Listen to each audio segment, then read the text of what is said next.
and welcome. I'm Leigh-Ann Gerrans and you're watching W News Extra, broadcasting live from the Al Arabiya headquarters. These are our top stories. The UK suspends trade deal talks with Israel over their military expansion as Keir Starmer calls the level of suffering in Gaza utterly intolerable. Original Sin, the book accusing the Biden administration of a political cover-up, hits bookshelves today. And at least 58 bodies are discovered in a hospital in Tripoli after clashes and a fragile ceasefire in Libya.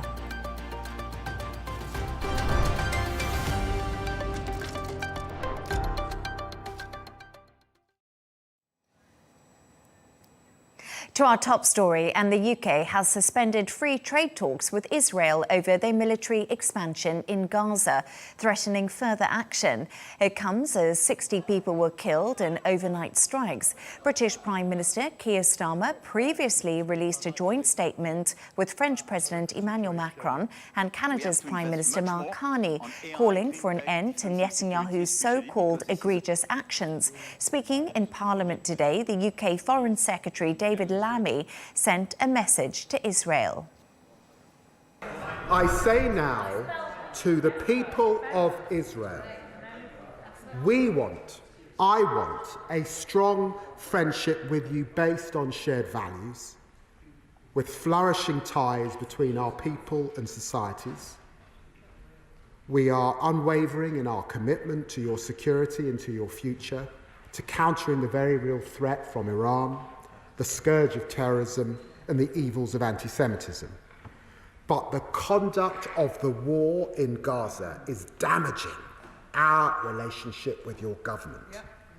And as the Prime Minister has said, if Israel pursues this military offensive, as it has threatened, failing to ensure the unhindered provision of aid, we will take further action in response. To discuss this and all of today's stories, I'm joined by Dubai 92 presenter Jono Hayes and Al Arabiya senior presenter Rawia Alami. Rawia, let's start with you. There we are. We heard the Foreign Secretary David Lammy in the Commons today discussing this exact issue. Do you think the West has now drawn a red line when it comes to Israel? Well, it appears so.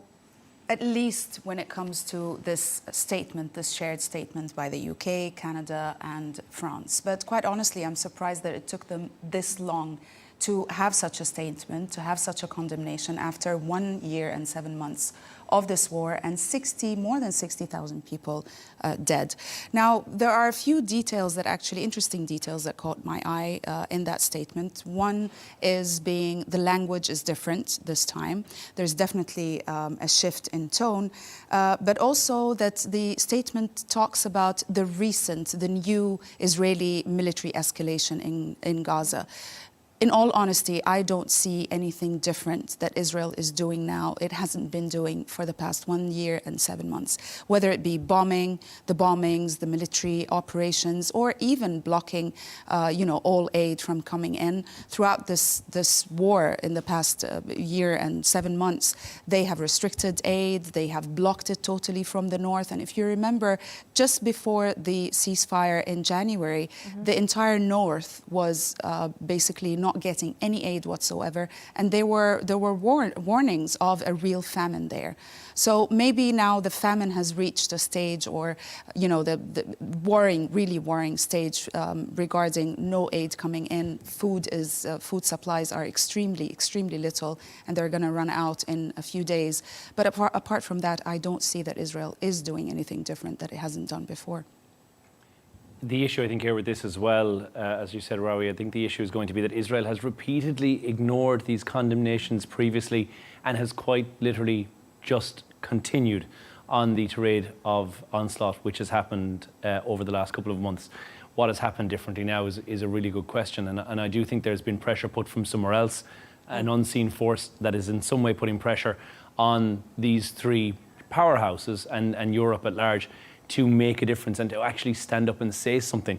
But I don't know if it's going to go beyond rhetoric right now, because this is, and David Lammy stood up and said something in Parliament, and it is, in my opinion, too little, too late. Absolutely. I think where was the outrage? This has been going on, and 50 Palestinians to be killed overnight. Yes, that's shocking. Is that different than anything we've seen in previous months and weeks? With hundreds, 200 and 300 killed. But the outrage that seems to be there today is from somewhere else. There's a bigger story that's at play here. I don't entirely know what that is or where that pressure has come from. Yeah, I think there's like a political decision sort of internationally to put more pressure on the Israeli Prime Minister Benjamin Netanyahu. I think these three countries, the UK, France and Canada, were encouraged by the recent US bypassing of Israel in so many different points, one of them being the Houthi ceasefire, the other one the talks with Iran, and most recently with President Trump's trip to the Middle East that excluded Israel altogether. And also Syria, lifting the sanctions on Syria. That was a conversation Israel wasn't involved in.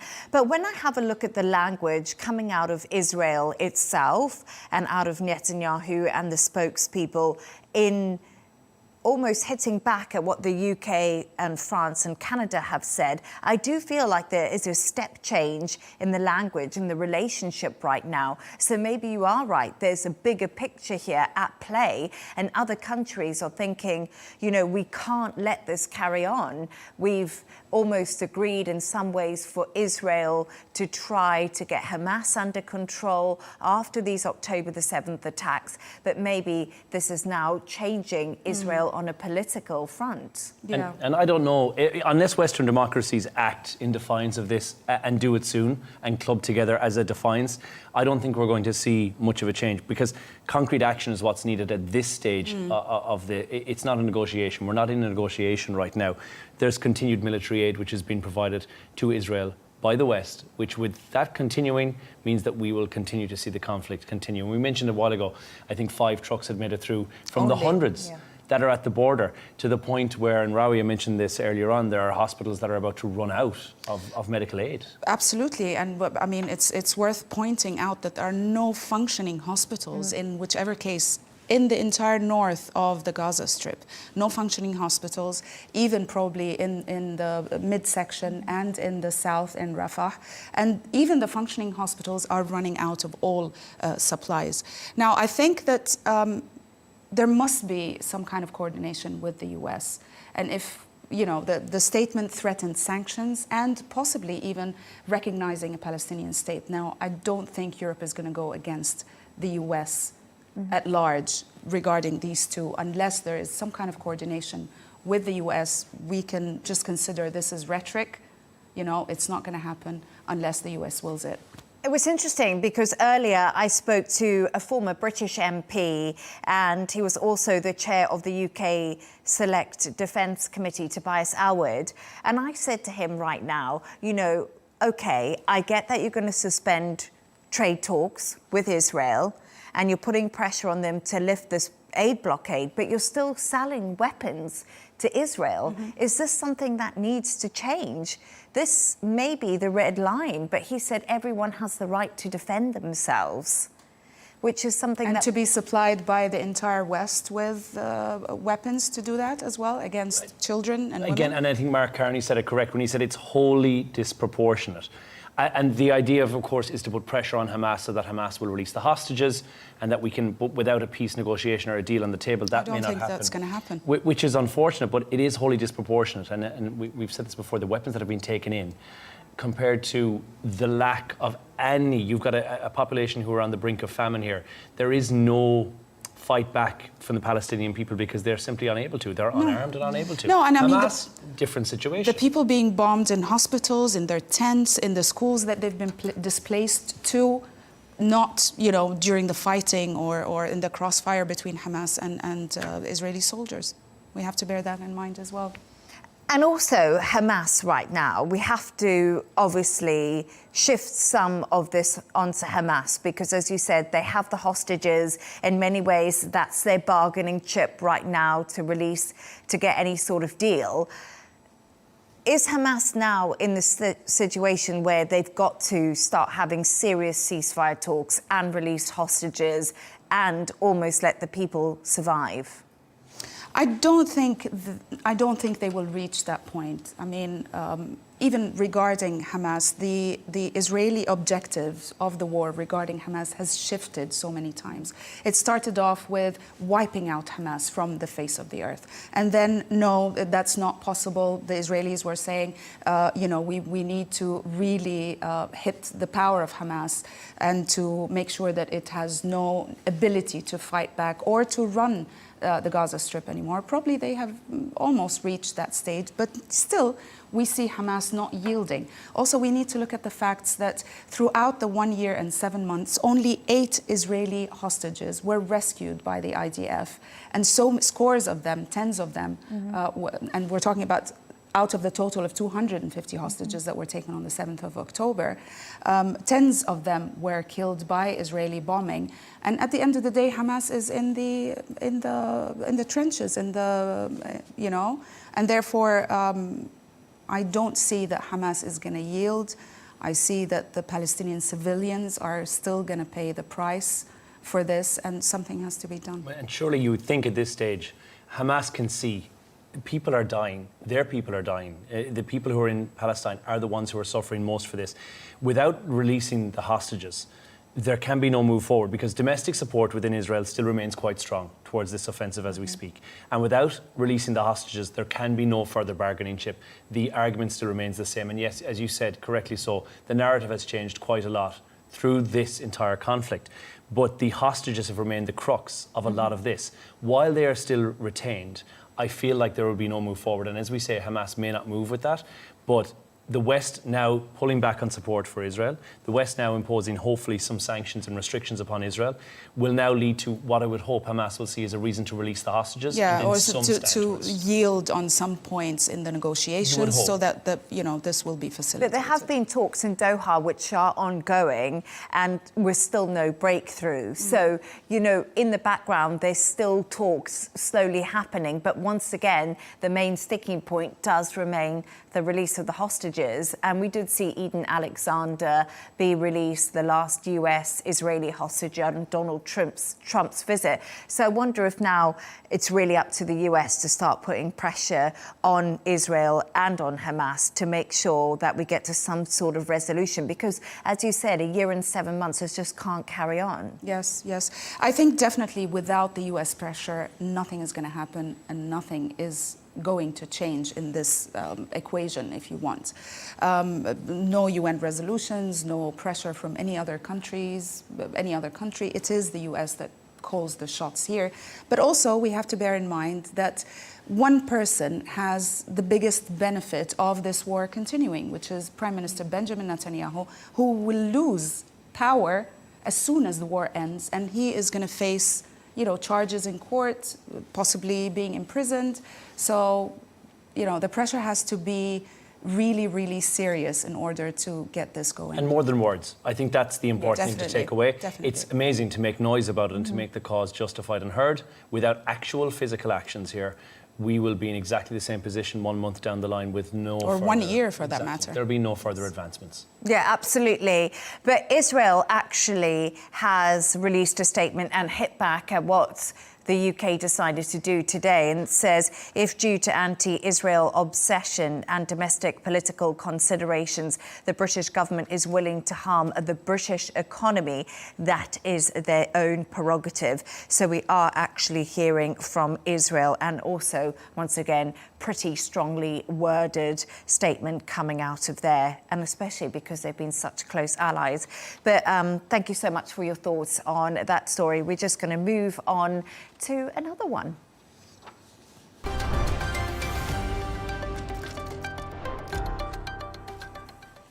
An explosive new book focused on President Biden's physical and cognitive decline is released today. Original Sin, written by journalists Jack Taper and Alex Thompson, makes several allegations surrounding the former president's health and his administration's decision to keep them away from the American public. The book's publication comes days after President Biden announced he'd been diagnosed with prostate cancer.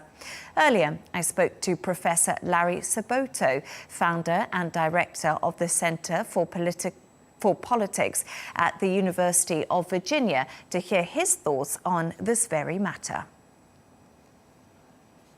What do I think of it? I think they're right that the original sin was that Joe Biden was in no shape to run for a second term. And it really is pretty outrageous that his staff and Biden himself, he cannot be forgiven for this, decided to run, even though he clearly said, I certainly interpreted it as a clear statement in 2020 that he was going to be a transitional president serving for one term. He was actually suggesting to Americans that he could serve as president of the United States until he's 86. Which specific aides and family members were most involved, and of course that is discussed in the book. They should be held accountable for that because they turned the presidency back over to Donald Trump, which they all said for 4 years was the one thing they wanted to keep from doing. Joe Biden was a very active president in that first year, did a great deal, really the first year and a half. He did a great deal. Then you could see the decline really setting in. It accelerated in late 2023, and the lying mainly took place in 2024, maybe end of 2023 and throughout 2024 until he finally accepted the fact that he couldn't be the nominee, but it was too late for the Democrats. Well, you're held accountable in American politics by not being asked to be involved in other campaigns or in public office. You're not appointed to anything once your party takes control again of Congress or the White House, whatever it may be. That's the punishment. You don't have any legal liability or punishment in courts for having done this. And for Biden, of course, he's been at the end of his political career, probably while he was serving as president. So I don't think there's any additional penalty for him. For the Democratic Party, if some of these people in Congress, in the cabinet, in the staff run for office in 2026 or 2028, I think some of them will, they're going to be examined and questioned intensively about this. And as such, they will have to account for what they said then and what they actually knew. And I don't know if we'll ever be able to separate it out completely, but it's a burden they have to bear. Now, look, I was told, this was in fairly early 2024, by a source that had met with Biden that he was not fully in command. Let's put it that way. And I did ask one staffer, I don't work out of the White House. I live in Charlottesville, which is 3 hours from Washington, I'm happy to say. And I asked that staffer about it. And I was told much the same thing, that he has good days and bad days.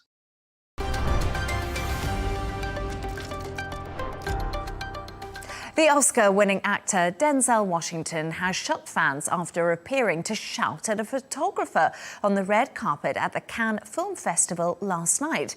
The 70-year-old was attending the premiere of his movie, Highest to Lowest, when the heated exchange took place. So, Jono, let's start with you. Do we know what actually prompted this sort of furious reaction we saw from Denzel Washington? Well, from what we can tell from, and this is only the footage that's appeared online, he was twice tapped by a paparazzi. Now, it was at a red carpet event. Denzel Washington didn't react well the first time, and then upon the second tap, decided to come to blows with this particular journalist who was there on the red carpet to take pictures for the Cannes Film Festival. Denzel Washington seemed to, and again, there's no audio along with this, so we're just lip reading at the moment, seemed to have then completely lost his patience and said, hey, one more time, don't put your hands on me again. So it suggests it's just about the cameras flashing, maybe. There might be something else in there as well. It's the physical contact that seems to have been the issue here, because he directly referenced having hands laid upon him while he was on the red carpet. It may have been a slight overreaction, and I think a lot of the media is saying today that this seems like an overreaction, especially when he's at a film festival to promote a movie that he is in. Yet he seems to have taken umbrage with this particular photographer who smiled the entire way through, which I imagine was probably more enraging to the situation. On initially viewing the video, I actually thought that they may have been friends and there was some sort of a back and forth banter going on. It turns out that this was not the case. So what prompted it? Having hands laid upon him seems to be the issue. And this is, I think, maybe the third time we've seen an altercation from Denzel Washington with a member of the press over a similar incident. Yeah, Yeah, actually, the professional lip reader, well, he says that from what he can read, Denzel Washington told specifically the journalist, "Don't put your hand on me ever again," and he kept telling him, "Stop and stop." I think this is the key point here. I agree with you that he is at a red carpet event. It is kind of required of you to have some kind of. I don't know what you would call it, to be honest with you. There's a decorum you have to keep when you're on the red carpet. Yes, to deal with the press and journalists, because this is what you're there to do. But having said that, the journalist did violate his personal space by touching him, not even once, but twice. The second time, it wasn't even a tap. I actually saw the footage before. I think it was taken It's now down. been taken offline, that footage that was put up. He grabbed his arm and he told him, "Can I take a picture now?" And this is what really drove Denzel, Yes, but made him very angry. yes, and I can understand that. It's a violation of personal space. But then again, Jono, he's at work. This is promoting his film at Cannes, which is pretty sophisticated, let's put it that, on the French Riviera. And I just wonder if this shines a spotlight on celebrities. They're not always who we think they are. We have seen outbursts from the likes of Will Smith. So this isn't unusual. It's not unusual, but it's definitely unwarranted. And I think exactly as you say, Leigh-Ann, he's at work at that time. You're there to promote your movie. He is in France, slightly more tactile perhaps, might be something you would describe. The French photographers, perhaps the laying of hands is more of a done thing there as well. But I think when you're in a situation whereby somebody is trying to get that shot, keeping in mind that this gentleman is also at work, we don't know the back end of the story. He was trying to maybe move him into a position in order to get the perfect shot, which at the end of the day is this photographer's job as well. We've seen a lot of celebrities do things that are questionable. He may or may not be held accountable. The removal from the video online would indicate that there may be something going on behind the scenes here. There will be some consequences behind this. But I don't think that was the way to behave. And I think, unfortunately, we work in an industry. But we also, I mean, these celebrities and these actors are also human beings. They have a certain capacity to take that kind of pressure. But if you allow me to continue, also we have to bear in mind he is 70 years old. And, people tend to become a bit less patient as they him being get cranky older. is hardly the reason why that should be allowed. I will put it into, if Justin Bieber, who has been plagued by paparazzi recently, and take your pick on any 74 of the Kardashians, who are plagued by paparazzi wherever they go. That is in their personal space. They're at a coffee shop, they're in their personal house, they're getting in or out of a car. I can understand that. On a red carpet at an event that you're there to promote your movie, 70 years grumpy or not. I agree, but he touched him, and twice, grabbed him the second time. If I remember correctly, I watched an interview for Omar Sharif. Yes. During the last days, basically, of his life in Arabic, and the presenter was asking him that, did you get more patient and have more tolerance now that you're getting older? And he said, absolutely not. It's the opposite. I have less patience. I am less tolerant. I don't have time to spend on stupid things, actually. That's how he put it. And, people have different views about this. No, but I would agree with you that as you get older, you might get a little bit less tolerant of people. But then, Rawia, if I was to shout like you, at you like that for touching me at work, I would be held accountable in many ways. Yes, I hope so. Yes, I hope so. I wouldn't do that anyway. But yeah. But it's just something that we have to think about when we're in the public eye. And we've also not heard from Denzel Washington himself. He's not come out. He's not given a statement. He might not come out with a statement. I think he should. Well, it depends actually what the reaction of the public. Yeah. But I don't think he will. He didn't sort of come out with any statements. It's unlikely. 2 weeks ago or 3 weeks ago, Tom Hanks's wife, in another video which seems to have been removed from online, Tom Hanks's wife. They were being approached by fans, maybe paparazzi, I'm not sure. And she tripped. And at which point he said, and he said, enough. You back off. This is my wife. It's my personal space. Back off. Understandable. His wife was tripped. They were leaving from a movie theatre. That is totally understandable. It was not a premiere. Pope Francis famously a couple of years ago had a lady who had held onto his hand at a public visitation, and he slapped her repeatedly. And they didn't on the hand. On the hand, yes, just to clarify. But they didn't come out afterwards and apologise because they didn't have to in that situation. Denzel Washington, and I agree, he doesn't have to apologise for this. He was within his right to have the argument that he had, regardless of the fact that it was on a red carpet. But I do think it may have been a stretch too far for the setting that he was in. And I feel like his publicist would probably perhaps not be overly joyed with that moment. And advise him against doing this further ever again. outbursts. But I feel like it's the age-old story, isn't it? It's the paparazzi and the celebrity. There's always been such a big conflict with both of them. And it's something that we've heard about for, gosh, as long as I can remember. Absolutely, but it's always in a situation whereby it's not okay. Famously, the Princess Diana story from 1997 is exactly that. It's not okay. That was her private time. This is not Denzel Washington's private time. This is your time to promote your movie. You are at work, sir. I'm afraid that this is an inconvenience, but not... I don't want to defend Denzel too much, but I think it was the violation of the personal space that ticked him, really. If the journalist was just trying to take a picture and just said a few words to him, I don't think the outburst was going to be as bad. I think we need a minute beforehand to see what happened in the run-up to it, because currently we don't have that. We can just see bits and pieces. There may have been a lot more to it. I'm not giving him the benefit of the doubt here, I feel, so I don't want to, in case there's more to it, fair enough. But for right now, from what I saw, I thought, a bit much, Denzel, a bit much. And these things can get out of control very easily. We do know that. Will Smith issue. Yeah, look at the Will Smith issue. Need we say any more? Stay right there and we'll be back with you shortly.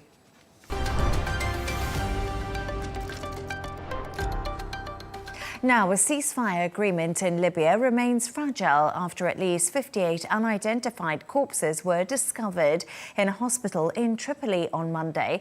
The Interior Ministry confirmed the bodies were found in the Abu Salim Accident Hospital, which was under militia control.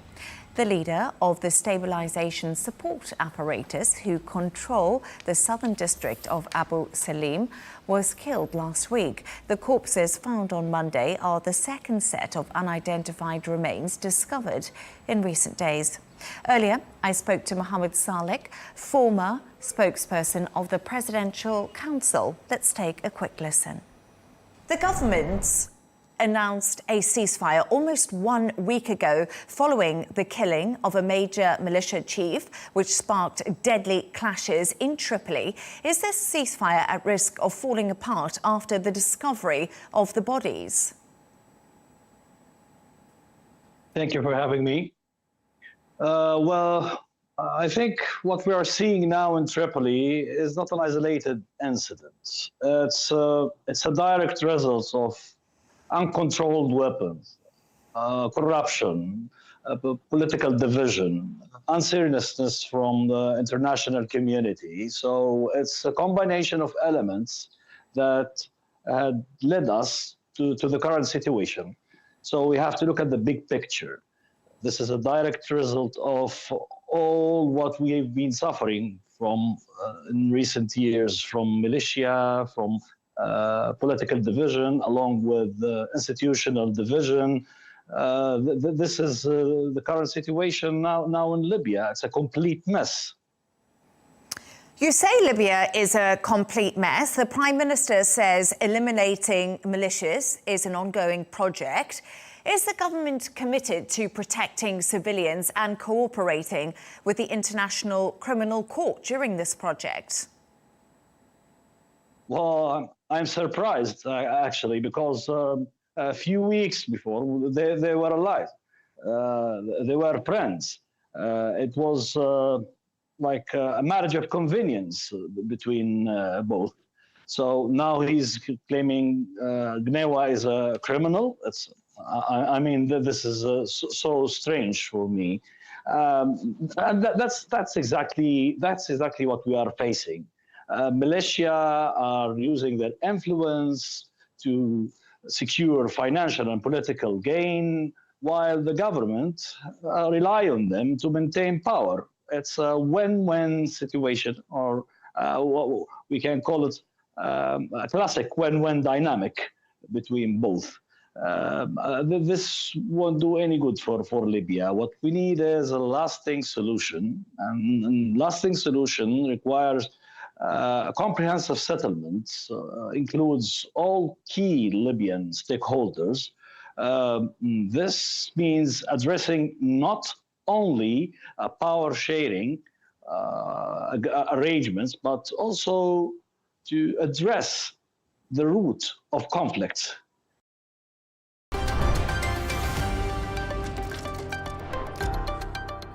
Now, a dinosaur sculpture in New Zealand has sparked debate, with locals calling it a waste of public money as they face an 8% rise in rates.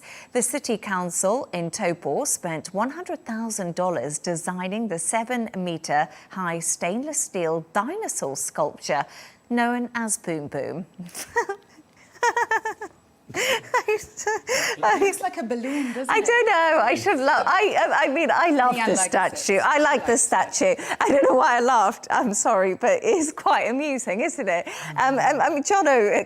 He doesn't share your. Can a town claim culture without causing controversy? 100%. Any town can claim culture 100% without causing controversy. Can it erect a $100,000 balloon-esque, because let's call it what it is. It looks like a helium balloon-esque sculpture on a rock that it says is part of its culture, and say, here it is, please welcome Boom Boom. You'll be paying 8% more in rates because we've put up this monstrosity in your town. Can it do that without some backlash? Then no, I think no is the answer. And this is one of those questions whereby they've tried to add something into the town to make it, first of all, a tourist attraction. Second of all, to give it some sort of a level of an artistic flair. And then third of all, I guess, because of it's historic, because they're saying that this area has had volcanic eruptions and that it's got a history that is connected with fossils and therefore dinosaurs. When you say that to me, my immediate thoughts skim to a natural history museum dinosaur-esque sculpture, which is made of bones and fragments, and it looks beautiful and it's stunning. But then, Jono, we wouldn't be talking about it if it was like true. this. And we are 8,844 miles away from New Zealand, and we're talking about it. I mean, I think it achieved its objective. You know, they said that, you know, that the local council in Taupo, if I'm pronouncing it correctly, in that town. No one knows how to say the name of the town either. It's like a big debate online too. So Yes, there we are. There's a whole lot of debates going on right now. Yeah, but they said that, you know, the purpose of this is putting the town on the map. Yeah. And they did.